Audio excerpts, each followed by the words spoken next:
नमस्कार दोस्तों, आशा करता हूँ कि आप सब ठीक होंगे। वीडियो का थंबनेल और शीर्षक देखकर आपको पता चल गया होगा कि आज हम किस विषय पर बात करने वाले हैं। तो चलिए आपका ज्यादा वक्त ना लेते हुए इस वीडियो को शुरू करते हैं। तो चलिए आज बात करते हैं सत्ता की, जासूसी की और एक बहुत ही नाटकीय सरेंडर की। ये कहानी है एक टॉप जासूस चीफ की जो आखिरकार कानून के शिकंजे में आ ही गया। और इस कहानी की शुरुआत होती है एक बड़े ही चौंकाने वाले मोड़ से। सोचिए, एक top intelligence officer phone tapping जैसे संगीन मामले का मेन अक्यूज्ड और वो खुद पुलिस के सामने हाजिर हो जाता है। हाँ, तो ये हैं टी प्रभाकर राव, तेलंगाना के स्पेशल इंटेलिजेंस ब्यूरो मतलब SIB के एक्स चीफ। अब ये कोई छोटा मोटा पद नहीं है, बहुत पावरफुल पोस्ट होती है ये। और यही शख्स 13 दिसंबर शुक्रवार को हैदराबाद पुलिस के सामने सरेंडर कर देता है। पर रुकिए, ये कोई अपनी मर्जी से किया गया सरेंडर नहीं था। जी नहीं, इसके पीछे था सुप्रीम कोर्ट का सीधा सीधा ऑर्डर।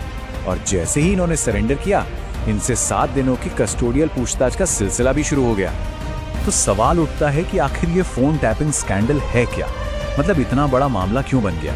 असल में ये पूरा केस पिछली सरकार के टाइम पर हुए एक बहुत बड़े इलीगल सर्विलांस ऑपरेशन के आरोपों से जुड़ा है। और जो सबसे हैरान करने वाली बात है वो ये है कि टारगेट पर कौन था। ये सिर्फ पॉलिटिकल जासूसी तक ही सीमित नहीं था। आरोप ये हैं कि बड़े बड़े बिजनेसमैन, जर्नलिस्ट और तो और जजों तक को नहीं बख्शा गया, उन पर भी नजर रखी जा रही थी। तो देखिए, इन पर इल्जाम तो कई सारे हैं, लेकिन जो सबसे संगीन चार्ज है वो है क्रिमिनल ब्रीच ऑफ ट्रस्ट का।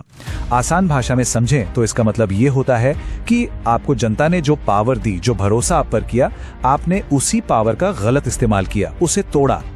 तो ये मामला एक छोटी सी शिकायत से शुरू होकर इतने बड़े नेशनल लेवल के केस में कैसे तब्दील हो गया, चलिए जरा इसकी पूरी टाइमलाइन पर एक नजर डालते हैं। तो जैसा कि हम देख सकते हैं, ये पूरा मामला लगभग 2 साल पुराना है। मार्च 2024 में SIB के ही एक अफसर ने शिकायत की, फिर पहली गिरफ्तारी हुई और मुख्य आरोपी टी प्रभाकर राव तो 1 साल से ज्यादा फरार रहे। फिर सुप्रीम कोर्ट से प्रोटेक्शन मिलने के बाद वो वापस आए, लेकिन आखिरकार 12 दिसंबर को कोर्ट ने ऑर्डर दिया और 13 दिसंबर को उन्हें SIT के सामने सरेंडर करना ही पड़ा। अब जैसा मैंने पहले कहा, यह सरेंडर ऐसे ही नहीं हो गया। इसके पीछे सुप्रीम कोर्ट में एक जबरदस्त कानूनी जंग चली। एक तरफ थी सरकार और दूसरी तरफ राव के वकील, और दोनों ने अपनी अपनी दलीलें पेश की। सरकार का कहना था कि राव जांच में बिल्कुल सहयोग नहीं कर रहे, बल्कि उन्होंने तो 2 iCloud अकाउंट्स के पासवर्ड्स तब रीसेट किए जब डेटा पहले ही डिलीट किया जा चुका था, मतलब सबूत मिटाने की कोशिश।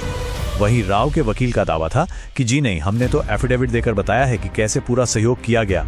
लेकिन ये जो डिजिटल सबूत मिटाने वाली बात थी ना, कोर्ट ने इसे बहुत सीरियसली लिया। तो दोनों तरफ की बातें सुनने के बाद सुप्रीम कोर्ट की बेंच ने अपना फैसला सुना दिया और फैसला बिल्कुल साफ था, प्रभाकर राव को SIT के सामने सरेंडर करना ही होगा। बस इसी के साथ उनको जो कानूनी प्रोटेक्शन मिला हुआ था वो खत्म हो गया और कस्टडी में लेकर पूछताछ करने का रास्ता भी खुल गया। हाँ, लेकिन कोर्ट ने इसके साथ एक जरूरी हिदायत भी दी। उन्होंने जांच करने वालों को साफ साफ कहा कि पूछताछ जरूर करें, लेकिन इस दौरान राव को किसी भी तरह का कोई शारीरिक नुकसान नहीं पहुंचना चाहिए। तो अब सवाल ये है कि ये केस सिर्फ एक लोकल क्राइम स्टोरी से बढ़कर क्यों है?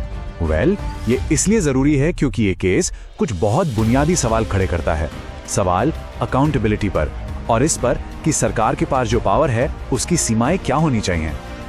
और देखिए, ये कहानी सिर्फ एक इंसान की नहीं है।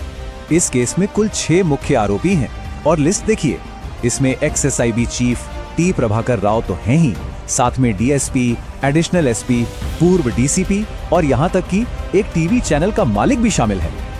तो इससे क्या पता चलता है? यही कि ये शायद एक पूरा का पूरा नेटवर्क था जो एक साथ काम कर रहा था। तो आखिर में ये पूरा मामला एक बहुत बड़े टेस्ट केस जैसा है।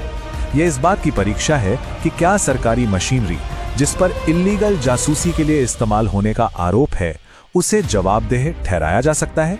मतलब क्या सिस्टम अपने ही लोगों पर कार्रवाई कर सकता है? और ये केस हम सबके लिए एक बहुत ही बुनियादी सवाल छोड़कर जाता है। सवाल ये कि जिन लोगों के हाथ में हमारी सुरक्षा की जिम्मेदारी है, अगर वही लोग हमारी जासूसी करने लगें, तो फिर नागरिकों की प्राइवेसी को कौन और कैसे बचाएगा? वीडियो देखने के लिए आपका बहुत बहुत धन्यवाद। आशा है कि आपको वीडियो पसंद आया होगा, और अगर आपको वीडियो पसंद आया है तो कृपया हमारे चैनल को सब्सक्राइब करें, वीडियो को लाइक करें और अपने दोस्तों और परिवार के साथ वीडियो को शेयर भी करें। कृपया अपने बहुमूल्य सुझाव कमेंट करें और हमें बताएं कि हम अपने आप को और बेहतर कैसे बना सकते हैं। अभी के लिए बस इतना ही। मिलते हैं आपसे हमारे अगले वीडियो में। तब तक के लिए अलविदा।